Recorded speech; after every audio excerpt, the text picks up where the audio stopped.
আপনার স্যালারি কত? হঠাৎ এই প্রশ্ন? আপনার সাথে আমার বিয়ে হবে, আপনার স্যালারি সম্পর্কে জানার অধিকার আমার নেই? ৮০,০০০? আপনার এখন যে বাসায় থাকে কি ভাড়া বাসা?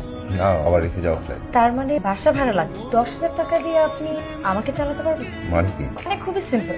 আমি প্রত্যেকদিন 40 to 50,000 টাকা খরচ করি, সেখানে আপনি আমাকে 10,000 টাকা দিয়ে কিভাবে চালাবেন? বুঝলাম না, এসব তো তুমি আগেও জানতে পারো। তুমি কি আমাকে ডেকে এনে অপমান করছো? না, আমি অপমান করছি না, আমি আপনাকে বাস্তবতা শেখাচ্ছি। আপনার মনে আছে অফিসের সবার সামনে আপনি আমাকে থাপ্পড় বাস্তবতা শিখিয়েছিলেন? সেই দিন থেকে আমি অপেক্ষা করছি আজকের দিনটার জন্য।